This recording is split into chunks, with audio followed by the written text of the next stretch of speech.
Okay, so I wanted to do this video for y'all so you can compare your answers to the key, and then if you get something wrong, watch the video, fast forward, whatever, to see what you got wrong and how to fix it. So for the first one, it says to simplify the, or not, sorry, not simplify, just solve. So these you could put in your calculator. Most of you probably will. So for A, you do the control square root of 576, hit enter. Well, first let's go to the scratch pad, that would be helpful. So control square root 576. No, I want a 5 in front. And enter, it gives you 24. So you're like, oh, yay, whole numbers, woohoo. Calculator did it for me, thank you. If you did the square root of 196, you would get 14. Square root of 100, you'd get 10. Okay, that's easy enough. But then when we get down here and it says simplify, that's when we have to put in a little bit of work. Because if you get your calculator and you just type in the square root of 8 and you write down on your paper 2.83, I'm going to count it wrong. That's not what it means. What we need to do is figure out what multiplies to give us 8. Well, 2 and 4. What multiplies to give us 4? 2 and 2. So then we go through, look for any pairs, because remember, couples go out on a date, singles stay home. There's a pair of 2s, and here's a single 2. So what we would end up having is 2 square roots of 2. Done. Move on to the next one, square root of 50. Let's see, you could do 2 and 25. Split up the 25 to 5 and 5. Here's a pair, 5 and 5. So couples go out on a date. The single stays home. Now make sure you break these down all the way. Grading some of y'all's papers, I noticed you would stop and then you wouldn't get all the pairs because you didn't break it down all the way. You have to break it down until you can't, or you're left with a pair and a number, a single. You can't just say, oh, okay, I'll stop here. No, you either got to do it all the way or you have to have a pair that causes you to stop. So here we have a pair that's 5 square roots of 2. Done. 18. I'm going to do it like some of y'all did it and that got you into trouble. So you said 3 and 6 and you're like, no pair. Done. I guess 3 and 6 both stay underneath. Square root of 3 times 6. No. We can break the 6 down. Break it down to 3 and 2. Now we do see a pair. 3s. And then we have a single, a 2. So this would be 3 square roots of 2. Done.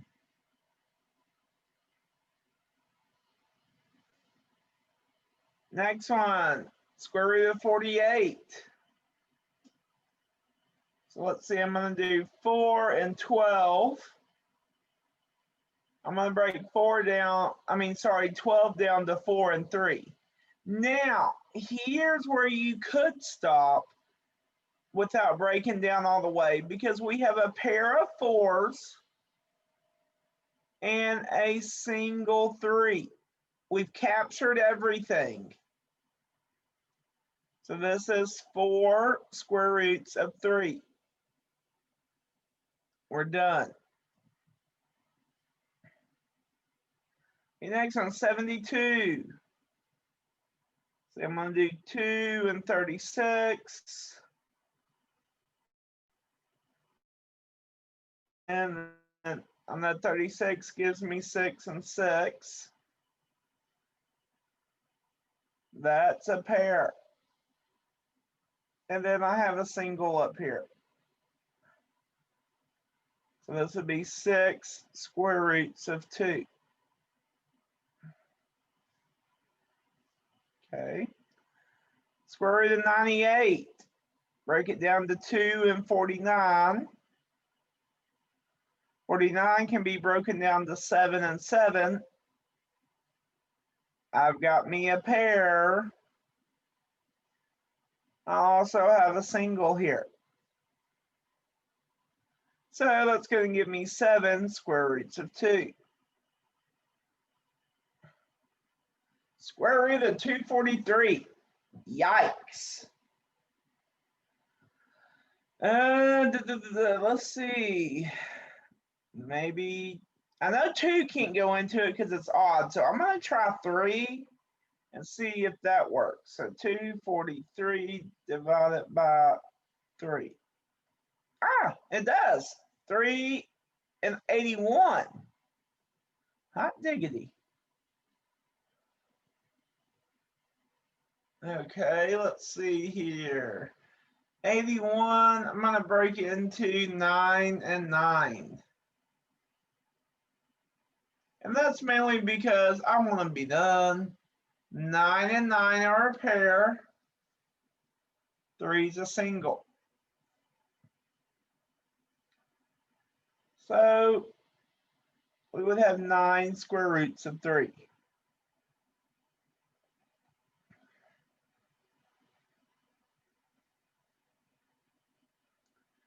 Okay, so that's just the single square roots.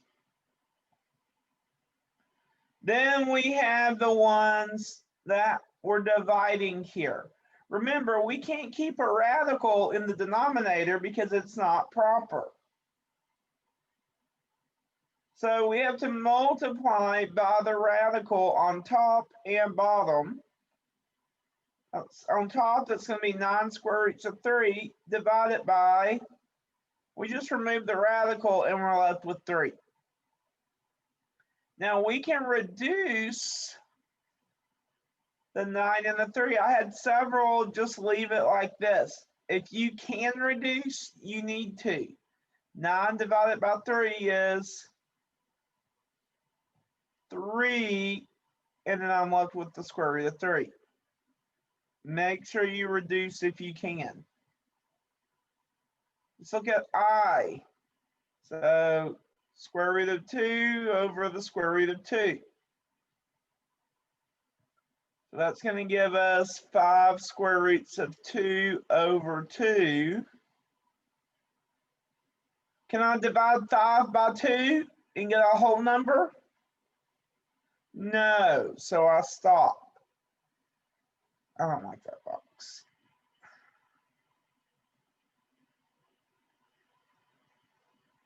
Okay, next one.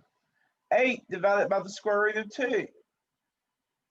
Square root of 2 over the square root of 2 can give us 8 square roots of 2 over 2. So then I look, can I reduce here? Yes. 8 divided by 2 is 4 square roots of 2. Done. This one, we have to multiply by the square root of 3 over the square root of 3 because that's what's in the bottom here. Gets us 18 square roots of 3 over 3. Notice that I can come in and simplify 18 divided by 3 to get 6 square roots of 3. Done. So on all of these, we actually simplified. Again, you give me just decimal answers, I'm going to give you 0 points.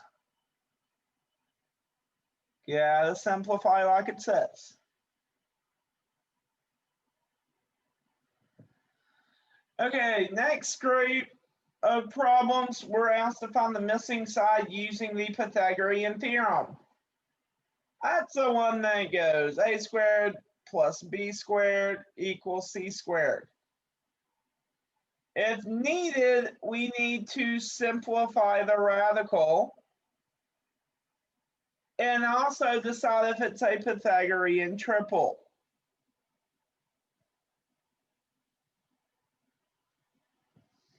Okay, so this first one, which one is our hypotenuse? This x is our c. So we're going to say 30 squared plus 40 squared equals x squared. 30 squared is 900. 40 squared is 1600. It's going to equal x squared. Together, they give you 2500. We take the square root, and we get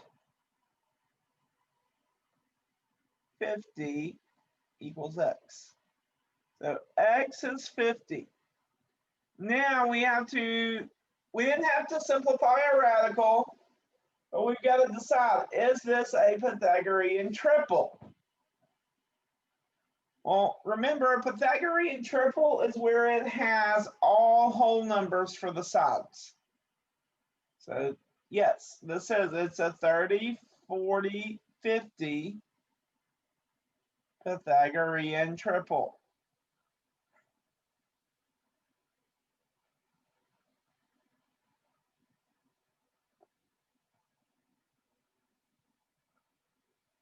It is, it is, it is. Okay, next one. Which one's our longest side? That one. This is our C. So 6 squared plus 9 squared equals x squared. 6 squared is 36. 9 squared is 81 equals x squared. Combine these together. We're going to have 117 equals x squared. And then I need to come take the square root. Now, if I put this in my calculator, I don't think it's going to give me a good number. Let's see. No, no good. That means we're going to have to simplify the radical. So let's see. I don't know. Let's try. Let's see. 1, 2 can't go into it because it's odd. Let's try 3. Yep, 3 and 39. 3 and 39. Okay.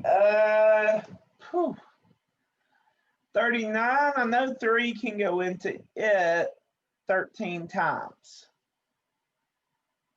And then 13, I'm just done there. 13 is a prime number. So we've got a couple here. We've got a single here. So we can say our answer is 3 square roots of 13. That's what x equals. And then this is not a triple. Remember that decimal it gave us? Yeah, it's not a triple. It's only a triple if they're all 3 whole numbers. Next one. Again, our hypotenuse is this x. That's our C. So 11 squared plus 60 squared equals x squared. 11 squared is 121. 60 squared is 3600 equals x squared. Together, these give you 3721. Take the square root, and you'll get that x equals 61. We got ourselves a whole number right here. So is this a Pythagorean triple? Yes.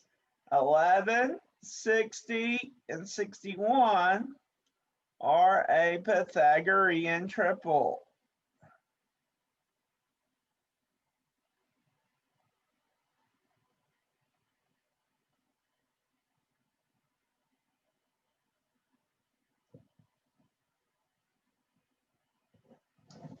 Okay, so there's that one.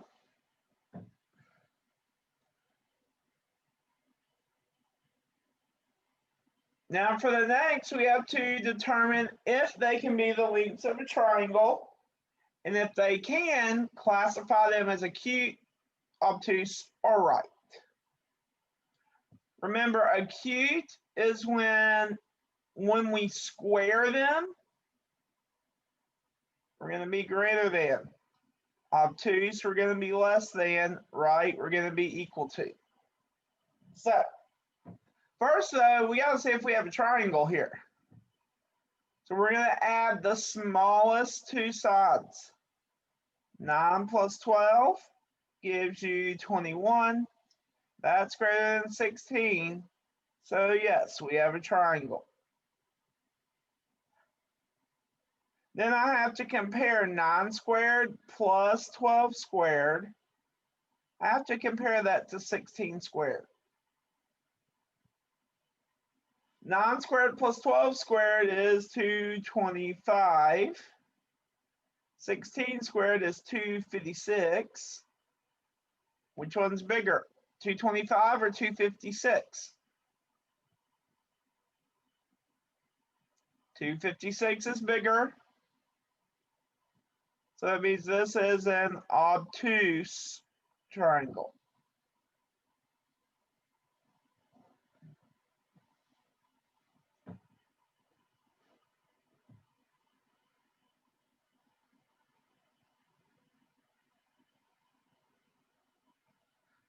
Next one. Again, add the smallest two sides. So 1.5 plus 3.6. That's going to give us 5.1. Together, those are greater than 3.9. So do we have a triangle? Yeah, boy. So then I have to do 1.5 squared plus 3.6 squared and compare it to 3.9 squared. Well, 1.5 plus 3.6 is 15.21. 3.9 squared, 15.21. These are equal, so that means we have a right triangle.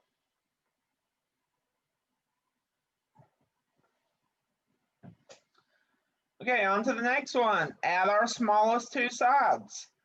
11 plus 14 gives you 25. How does that compare to the 27? Uh-oh, it's less than, so this is not a triangle. This is bad juju.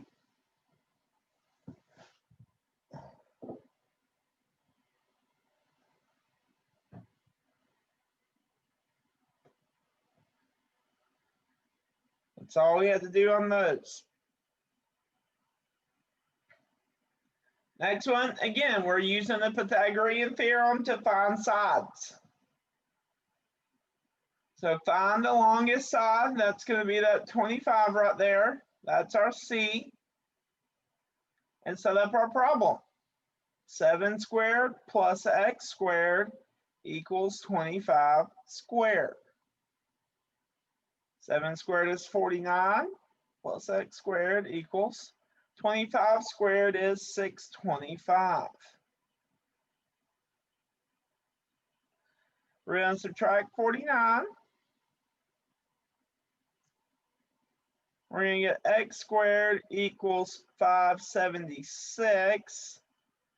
Square root them.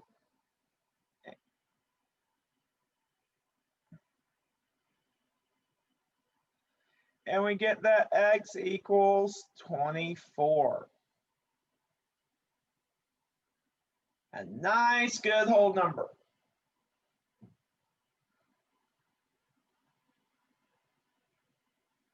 Next one, let's see, there's our longest side. That's our C.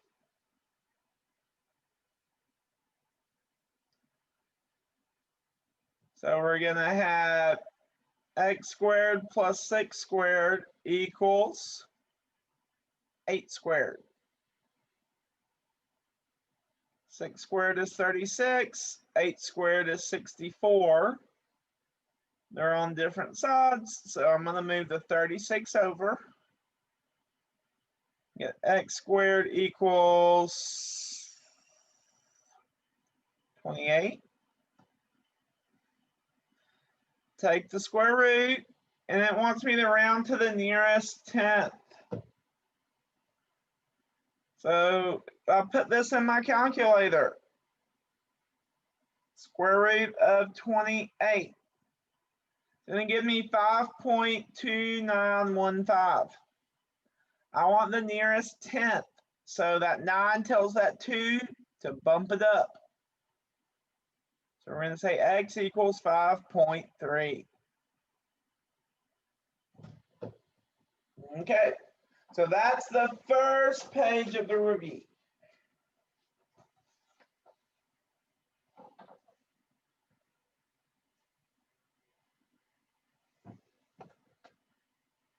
Now on to the second page.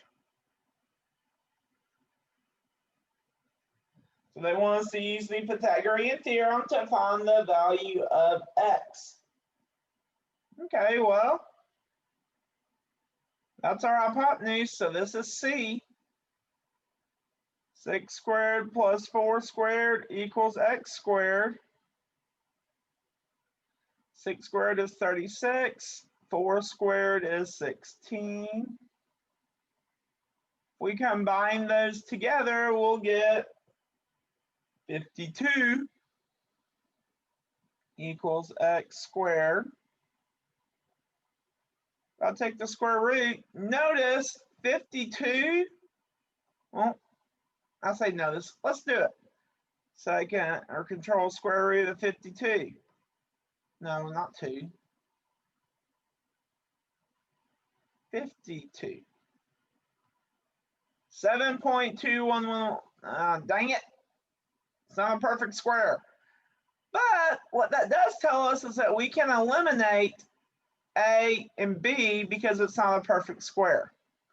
So evidently they simplified the radical here. So let's see, 52 can be done to 4 and 13. Here, 4 is 2 and 2. Hey, what do you know? We've got a couple and a single. So x is 2 square roots of 13, which is answer choice C.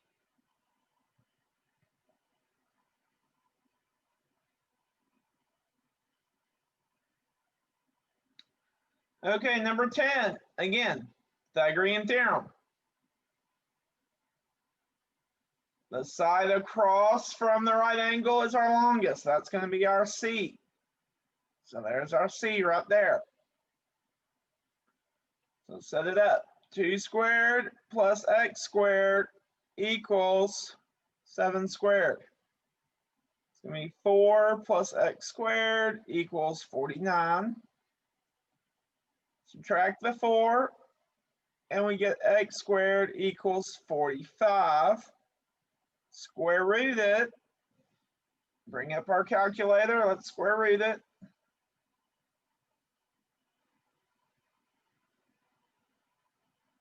6.7. Okay, so it's not a perfect square. Let's see, our answer choices are in decimals. So which one would it be? A, B, C, or D? 6.71. So X is 6.71. That is answer choice B.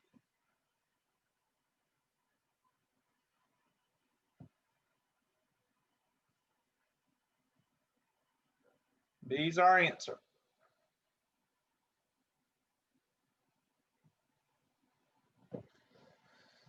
Okay, number 11.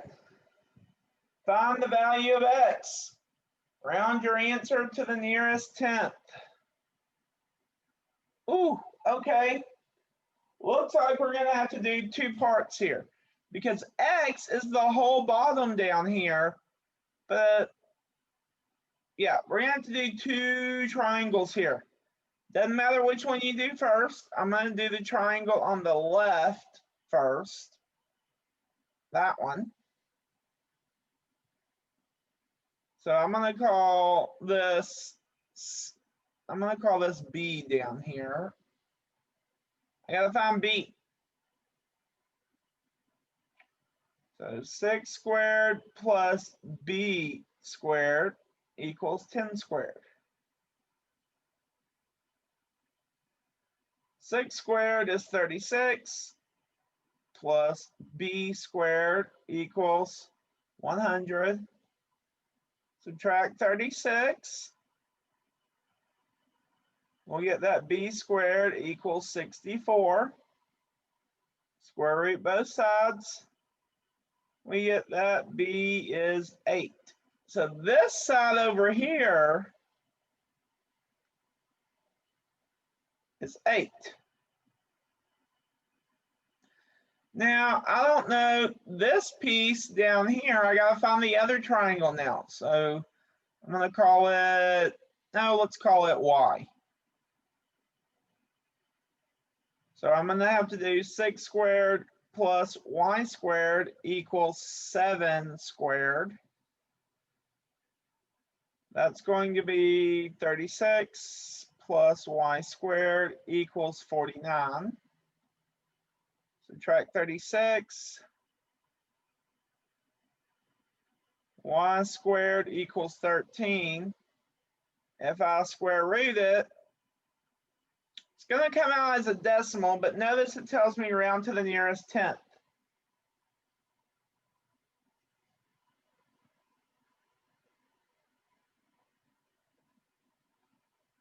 .605. Okay, yeah. Nearest tenth, 3.6.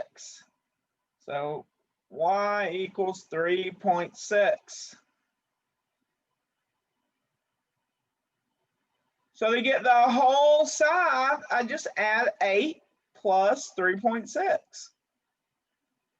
And that gets me 11.6. There we go. This one was a little tricky. I'll admit that.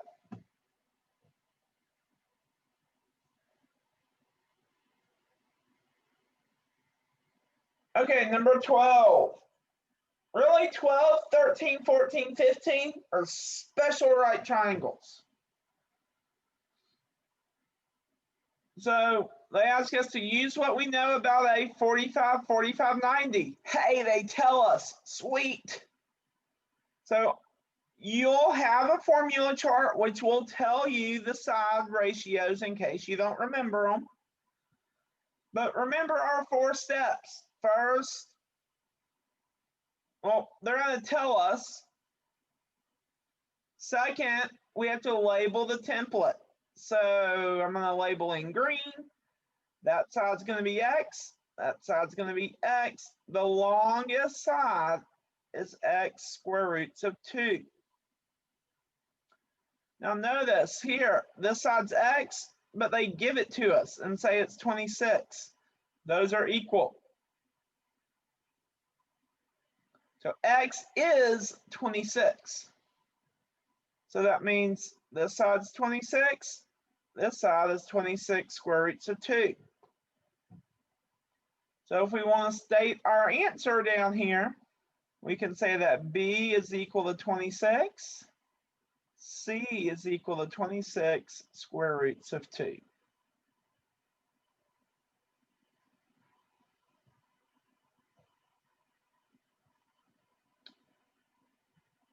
Use what you know about a 45, 45, 90 triangle. Okay, so let's label our template. We know what kind it is. Let's label. So the long side is always x square roots of 2. Actually, I'm going to write that over here.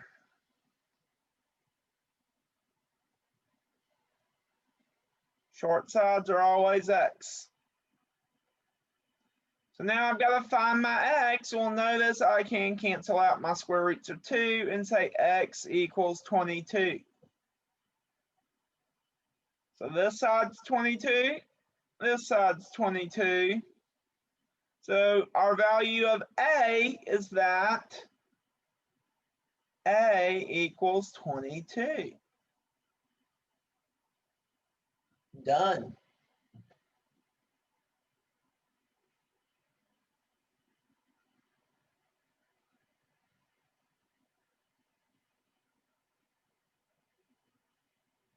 Okay, 14. Use what we know about a 30, 60, 90. So here's our 90-degree angle down here. Well, let's see, the one across from the right angle. Again, this will be on your formula chart, but in case you forget, the one across from the right angle is always 2x. The short side is x, the long side is x square roots of 3. I gotta figure out what x is now. Notice x is 12. These are equal, so x equals 12, which means the next step is plugging it in. So 2x is 2 times 12, which is 24. X square roots of 3, that's going to equal 12 square roots of 3. So if we state our answer, B is 12 square roots of 3, C is 24. Done.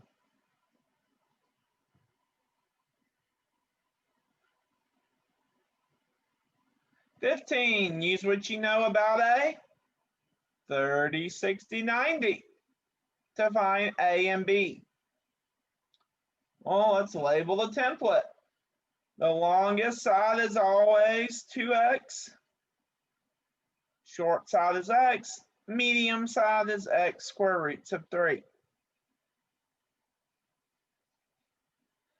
We've got to find x here, but we've got us a little equation. 2x equals 32. Divide by 2, and we get x equals 16. There's our x. So now let's plug into each side. That's going to be 16. It's going to be 16 square roots of 3. So stating our answer, A is 16. B is 16 square roots of 3. Done.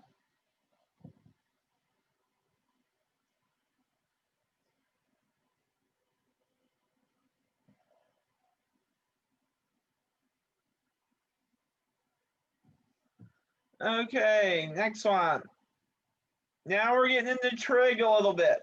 Which parts of a right triangle are used for each of the following?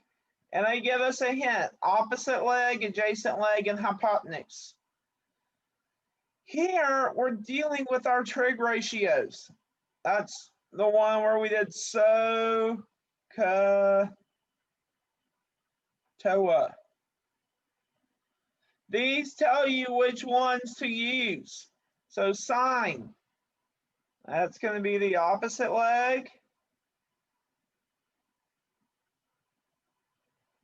And hypotenuse. And yes, the reason I'm writing them like this is these are your ratios. Just replace the and with a bar, and there you go. Cosine, adjacent,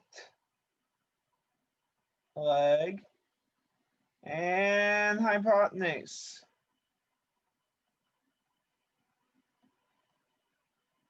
And then tangent, opposite leg, and adjacent leg.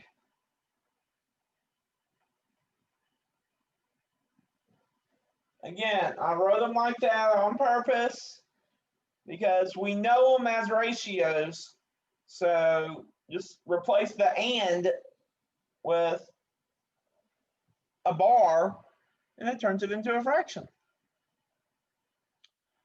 Okay, so that's page 2. So now they ask us which trig ratio is defined by the following. So which one's opposite over hypotenuse?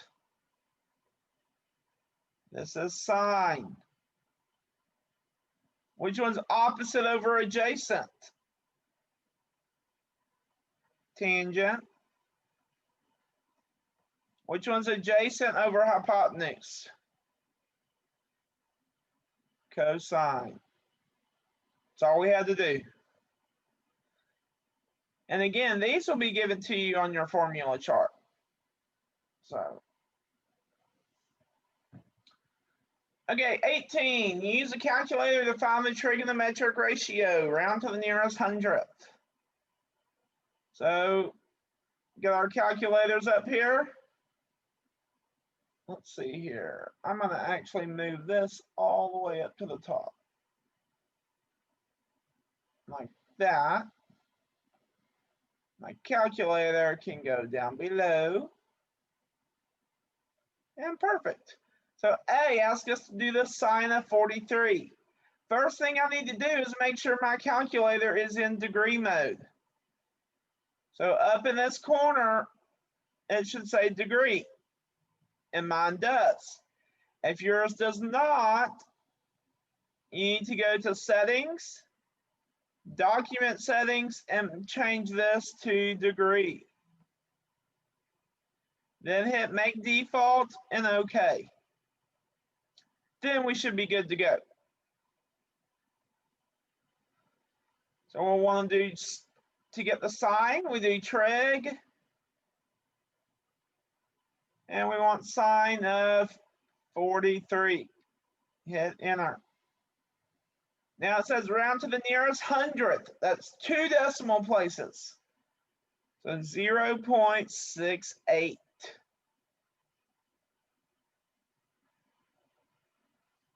Okay, there's that one. Next one, cosine of 28. So trig, I want cosine of 28. Nearest hundredth would be 0.88.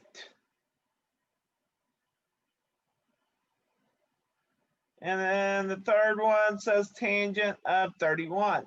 So trig, tangent of 31. 0.60.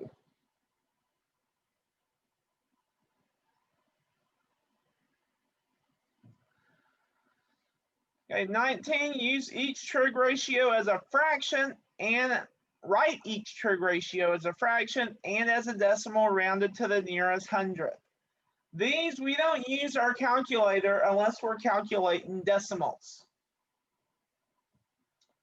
So A asks us for the cosine of angle H. What 2 sides do we need for cosine? Adjacent over hypotenuse. So if I look at angle H here, which leg is adjacent? This is adjacent to angle H. And this is our hypotenuse. So our fraction would be 15 over 17. Now I can use my calculator to get that decimal. 15 divided by 17. I want an approximate. 0.88. So 0.88.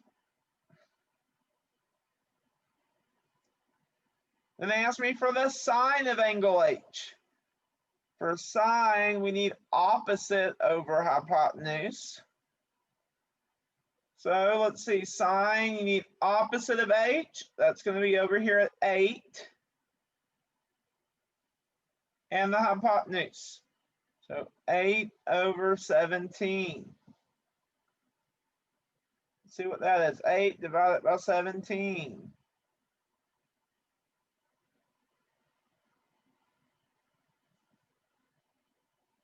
0.47.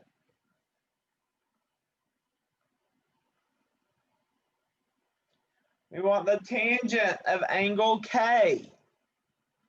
Tangent of K. So now I'm switching it up and I'm going over here to K. What do I need for tangent? Opposite over adjacent. So opposite of K would be down here at 15. Adjacent to K is this 8 right here. Opposite over adjacent. So 15 divided by 8.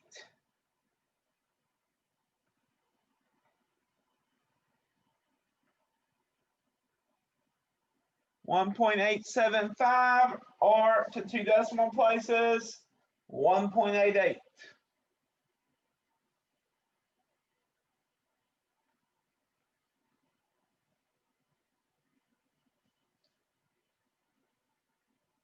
Okay, number 20. Use the trigonometric ratio to find the length of RS. So we want this side right here, RS. Those are my initials. So I have to look at what they give me. They give me this 27-degree angle. X is opposite of it. 5 is adjacent to it. So which trig ratio, and in case you need a hint, they're kind of written up here. Which trig ratio uses opposite and adjacent? Tangent. So I'm going to have to say the tangent of 27 degrees equals x over 5. Now, no one here, or at least no one I've talked to, likes ratios, or fractions, I should say.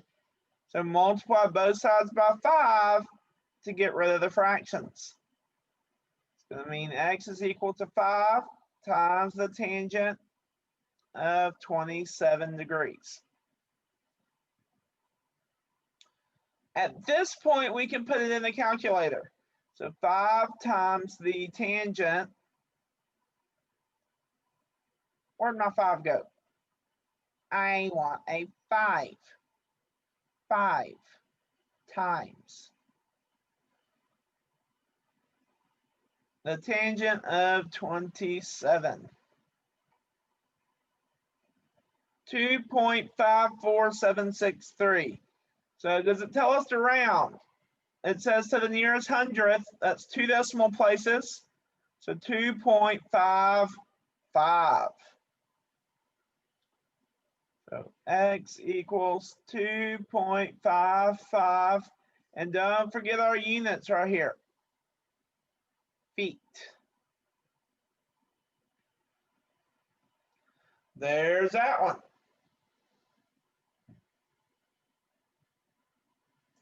Now for 21, they ask us to find JL. That's this one right here. JL. Well, let's see. How does that relate to the angle they give me? This 18.3 is adjacent. This side must be our hypotenuse because it's across from the right angle. Which one uses adjacent and hypotenuse? Cosine. So I can set this up. The cosine of 47 equals 18.3 over x. Let's get rid of the x on the bottom. So x times the cosine of 47 equals 18.3. Divide by the cosine of 47 on both sides.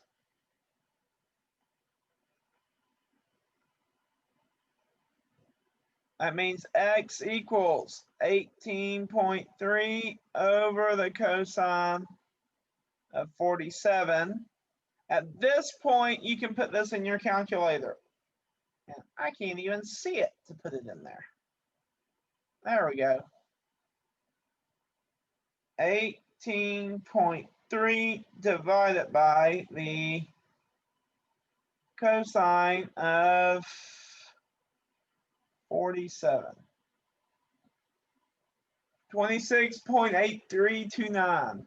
It says the nearest hundredth, so we just want 26.83. And they don't give us units here, so that's all we can say.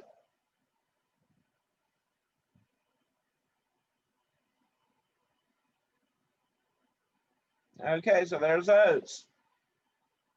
Now we're back to calculator, just typing it straight in again. But this time we're doing the inverse. So we need to do the tangent inverse. That's the one with the -1 on it. Tangent inverse of 3.5. It's going to be 74 degrees because they ask us to round to the nearest degree. So 74 degrees. Next one, they ask us to do the sine inverse of 0.43. 25.4, which rounds to 25 degrees. And then lastly, cosine inverse of 0.08. 85.4, so that rounds to 85 degrees.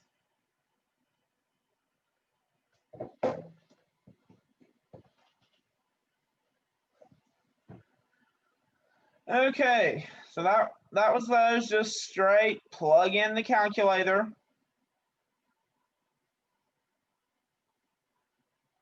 '23, find the measure of angle A to the nearest degree. And they give us a hint using trig inverse. Angle A is right here. How does this 3 relate to angle A? It's adjacent. What about this 5? It's our hypotenuse. Which one uses adjacent and hypotenuse? Cosine. I need to do an inverse though, so this is going to be the cosine inverse of 3 over 5. So that's what I'll put into my calculator. Cosine inverse of 3 divided by 5. 53, and they ask for the nearest degree, so we're just going to call it 53. It's equal to 53 degrees.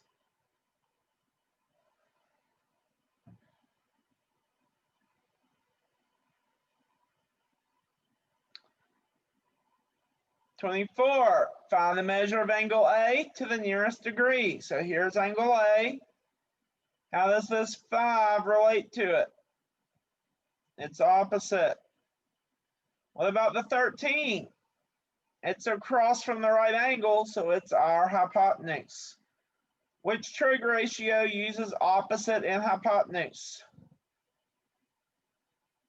Sine.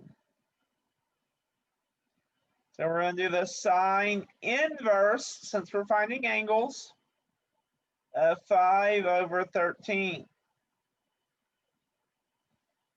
Get our calculator out and do it.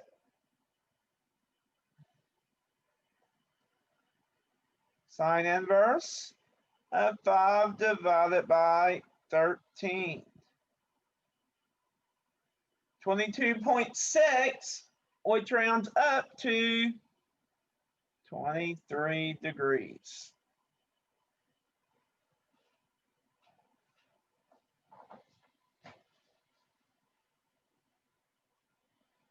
Okay, that's page 3. We're almost done.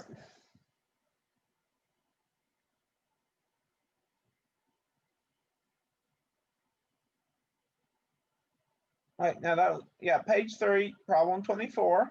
Now we're going to go into problem 25. To the nearest degree, what angle does a hill with a grade of 22% make with the horizontal line? So that's this angle down here in the bottom that we're wanting.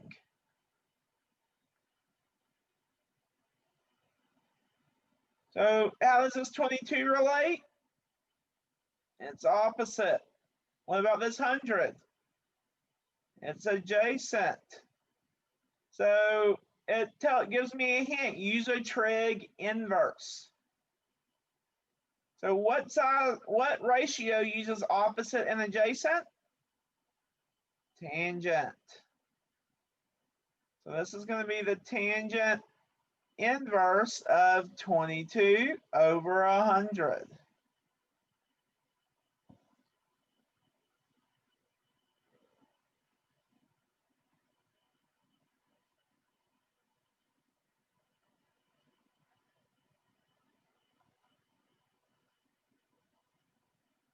Plugging it in the calculator, we get 12.4, which to the nearest degree is just 12 degrees. Done.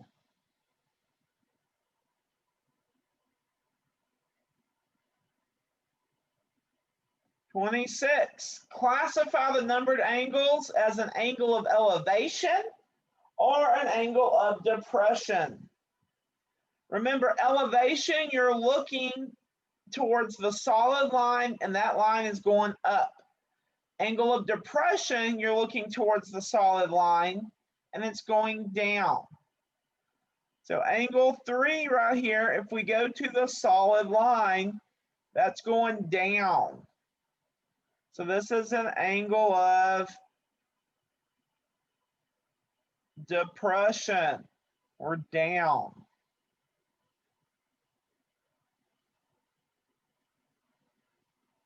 For number 4, that person's looking up.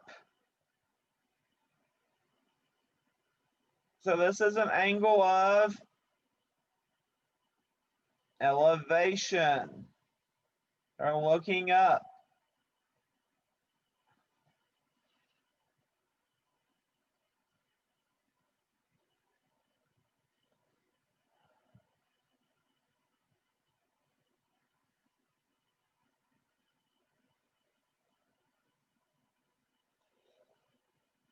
(27) An observer in a blimp sights a football stadium at an angle of depression of 34 degrees. The blimp's altitude is 1,600 feet. What is the horizontal distance from the blimp to the stadium? Okay, so they give us the triangle. We're wanting to find this side of the triangle.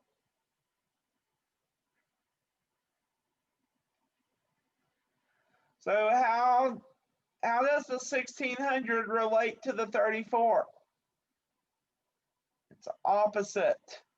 How does this x relate to the 34? Adjacent. So which ratio would we use with opposite and adjacent? Tangent. So let's set it up. We're going to have the tangent of 34 degrees equals opposite of 1,600 Adjacent is x. Now we said we don't like x's, or we like x's are okay. We don't like fractions. Move the x out of the way.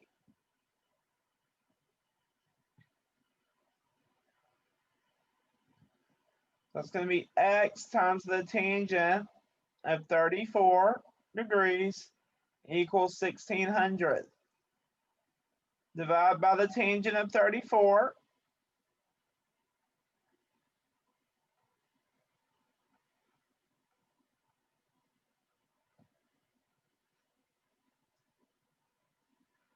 So we're going to get that x equals 1600 over the tangent of 34.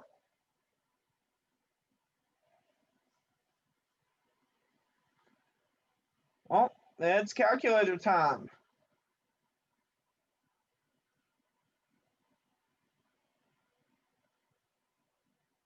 So 1600 divided by the tangent of 34.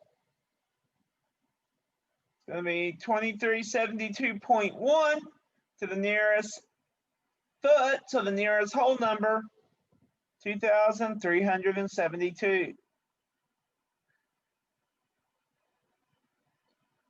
feet. There's our answer.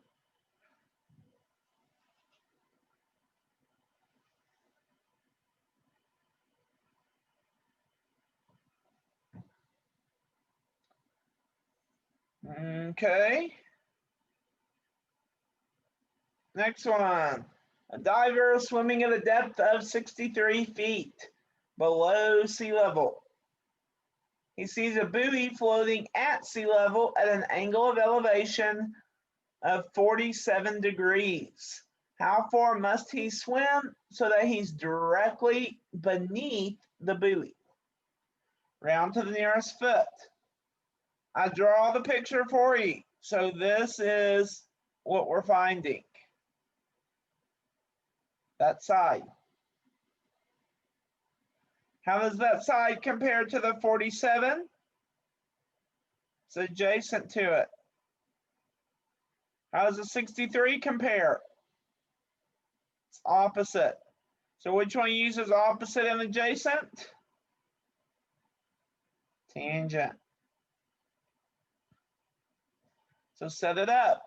Tangent of 47 degrees equals 63 over x. We don't like fractions, so let's get rid of fractions. X times the tangent of 47 equals 63. Divide by the tangent of 47.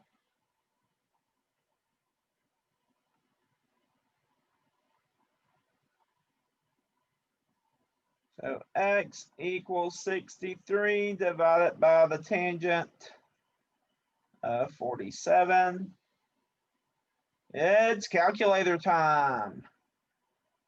So 63 divided by the tangent of 47.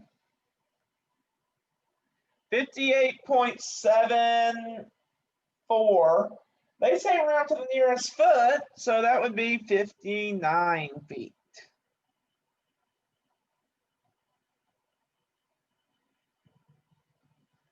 There we go.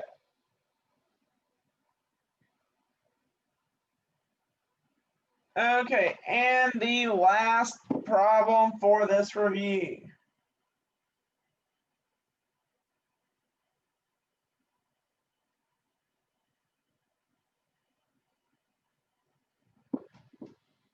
So they ask us to find the value of x and give our answer in simplest radical form.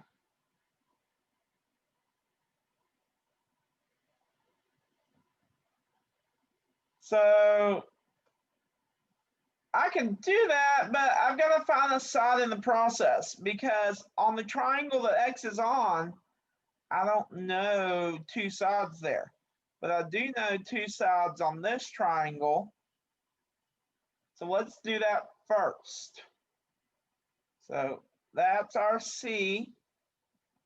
So let's set up 2 squared plus, let's just call this y for now, plus y squared equals 7 squared.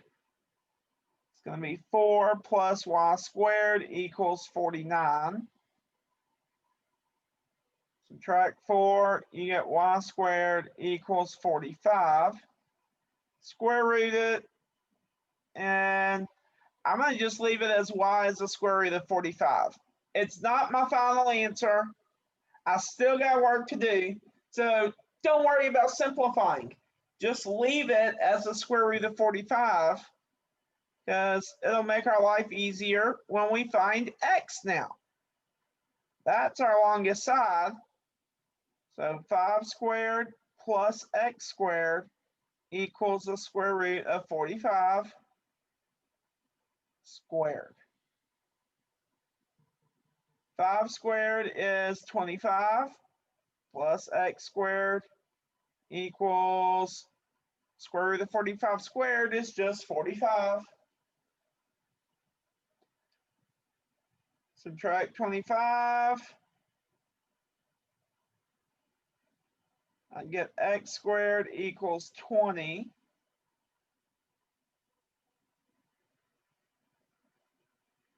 Square root it.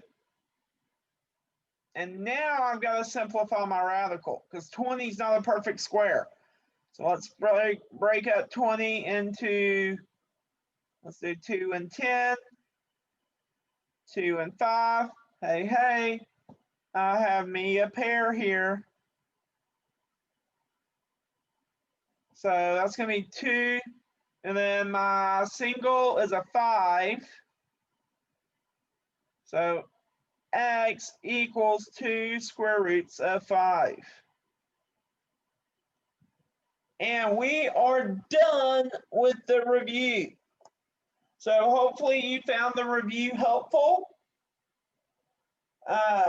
Study it, know it, and good luck on your test. Always remember, you are awesome.